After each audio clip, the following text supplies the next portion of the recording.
ভারত সরকারের তথা সম্প্রচার মন্ত্রণালয়ের অধীন central bureau of communication Kailashahar শাখার উদ্যোগে নির্বাচন সম্পর্কে ত্রিপুরা রাজ্যের গ্রাম ও শহর উভয় ক্ষেত্রেই সচেতনতামূলক প্রচার চালাচ্ছে।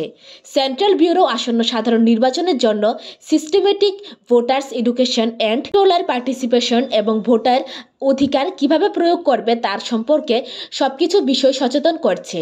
এটি ভারত সরকারের একটি ফ্ল্যাগশিপ প্রোগ্রাম, যার মাধ্যমে নির্বাচন কমিশন ভোটার শিক্ষা, ভোটার সচেতনতা ছড়িয়ে দিচ্ছে।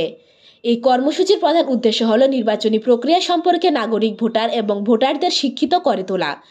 কর্মসূচির দৃষ্টিভঙ্গি হল প্রতিটি নাগরিককে একজন ভোটার হিসেবে নিবন্ধন করতে এবং প্রতিটি নির্বাচনে একটি অব্যাহতি এবং নৈতিক উপায়ে তার ভোট দেওয়ার জন্য আলোকিত করা।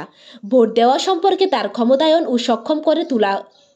অনুষ্ঠানে প্রধান অতিথি ছিলেন ঊনকোটি জেলার সিনিয়র ডেপুটি ম্যাজিস্ট্রেট সোমা দেব। বিশেষ অতিথি হিসেবে কৈলাসহর নেতাজি বিদ্যাপীঠ ইংলিশ মিডিয়াম হায়ার সেকেন্ডারি স্কুলের অধ্যক্ষ ডক্টর অসিত দত্ত এবং কৈলাসহরের রামকৃষ্ণ মহাবিদ্যালয়ের অধ্যক্ষ ডক্টর পিনাকি পাল অনুষ্ঠানে সভাপতিত্ব করেন। অনুষ্ঠানে স্বাগত ভাষণ রাখেন সেন্ট্রাল ব্যুরো অফ কৈলাসহর শাখার ভারপ্রাপ্ত আধিকারিক এইচ.কে. চেং।